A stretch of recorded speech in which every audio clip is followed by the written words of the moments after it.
길을 가다 보면 불쾌한 전도를 마주할 때가 있어요. 예수 안 믿으면 지옥 가!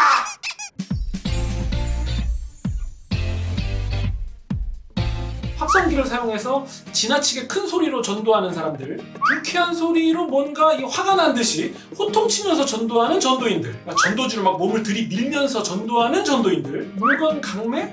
마치 호객행위 하듯이 전도하는 전도인들, 이 외에도 예를 나열하기도 민망한 그런 불쾌한 전도를 종종 접하시곤 하셨죠. 그럴 때면 마음이 참 복잡해져요. 이 전도라는 것은 참 귀한 건데 왜 나도 같은 신자인데 불편할까? 그렇다면 이거 비교인들이 볼 때에는 더 불편하고 그러진 않을까? 그러면 불편한 전도, 우리가 어떻게 바라보면 좋을까요? 일단 우리가 왜 불편함을 느끼는가? 이 부분을 명확하게 해야 됩니다. 왜 불편했죠? 무례해서. 그럼 왜 무례합니까? 기억하세요.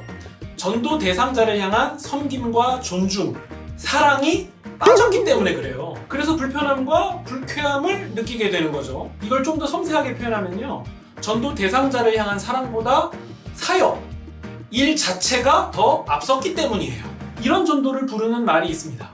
주객전도? 바울 사도는 이렇게 말했어요. 천사의 말을 한다 할지라도, 그것이 천상의 언어라 할지라도 사랑이 없으면 뭐다?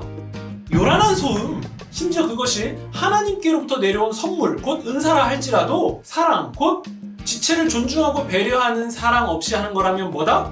소음! 전도도 똑같지 않겠습니까? 전도 대상자를 향한 사랑과 존중보다 전도 행위 그 자체가 앞서버리면 이것도 동일한 진단을 내릴 수 있는 거예요. 소음! 산을 옮길 만한 믿음으로 내 몸을 불사르게 내어준다 할지라도 사랑 없이는 뭐다?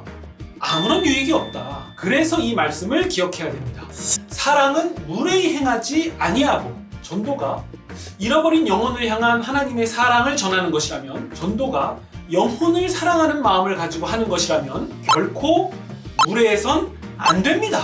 다시, 불편하고 불쾌했던 이유가 뭐라고요? 전도 대상자를 향한 섬김과 존중, 사랑보다 전도라는 행위가 더 앞섰기 때문에.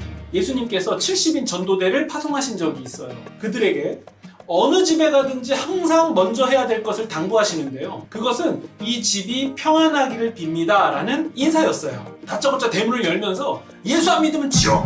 이런 식으로 무례하게 말하라고 말씀하시진 않으셨죠. 베드로 사도도 마찬가지예요. 성도들이 가진 소망, 곧 예수 그리스도에 관한 복음을 듣기 원하는 사람들이 있다면 그 사람에게 온유함과 두려움으로 하라고 했어요. 어떻게 하라고요?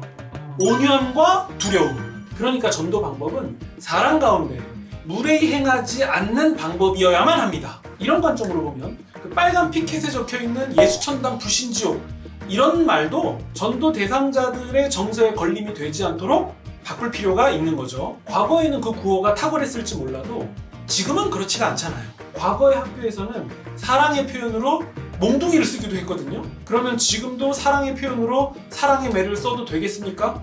지금도 여전히 유효합니까? 마찬가지죠. 우리는 달라진 세상을 살고 있습니다. 고려해야죠.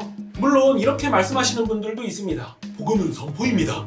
불특정 다수를 향해서 외치는 선포예요. 그건 맞아요. 선포죠. 그러나 무례한 방법으로 선포해도 된다는 말은 아니잖아요. 또 이렇게 말씀하시는 분도 계세요. 위급한 상황에 생명을 살리기 위해서 당장 무슨 일이라도 하듯이 그런 다급한 마음으로 영혼을 바라보시는 분들은 신중함보다도 행동이 앞설 수 있다. 맞아요. 물론 생각지 못한 그런 특수한 상황이 있을 수는 있어요. 그러나 그렇다고 해서 무례함에서 자유로울 수는 없는 거예요. 핵심은 뭐죠?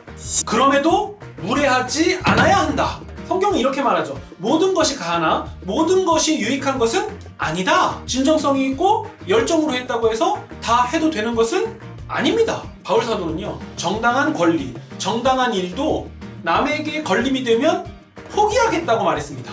바울 사도는 누구보다 전도의 사람이지만 그럼에도 무례한 방법은 지지하지 않을 것이 분명합니다. 물론 이런 건 조심해야 돼요. 점잖은 방법, 적절한 방법을 따지려다가 탁상공론으로 그냥 끝나버리는, 실상은 아무것도 하지 않는 그런 경우요. 그러면서 뭐라도 하려고 하는 사람은 비난하고 자기는 교양 있는 것처럼 구는 것은 나쁜 거죠.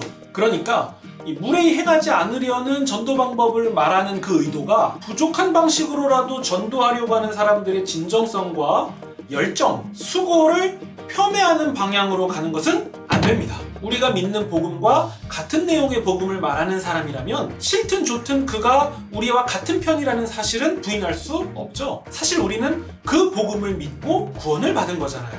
결론적으로 전도행위뿐만 아니라 그 모든 어떤 사역이라 할지라도 대상을 향한 사랑과 존중에서 비롯되어야만 하고요. 아무리 옳아도 무례해서는 안 됩니다. 이것이 일반적인 기준이어야만 해요. 영혼 구원에 1분 1초가 급하다고 수단과 방법을 가릴 상황이 아니다라는 주장도 균형 있게 이해하시면 좋겠습니다. 언제 예수님이 다시 오실지 모른다고 그게 오늘 밤일 수도 있다고 지금 즉시 집도 팔고 전 재산도 다 팔아서 선교원금으로 다 써버리고 직장도 다 그만둬버리고 그러지는 않죠? 언제일지 모를 재림을 기다리는 자세로 오늘도 내일도 신자답게 살아가는 거잖아요. 마찬가지입니다. 영혼 구원에도 1분 1초가 중요하니까 극단적으로 해도 무례해도 어쩔 수 없다라는 주장은 멀리 하시는 게 좋겠습니다. 자, 마무리. 예수님은요, 세상의 소금과 빛인 성도들에게 자신들의 착한 행실을 사람들에게 보일 것을 말씀하셨습니다.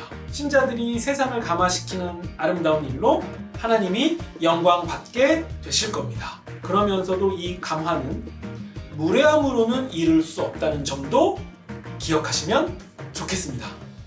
끝! 내가 대접받고자 하는 대로 남을 대접하라. 전도 방법도 마찬가지 아니겠습니까?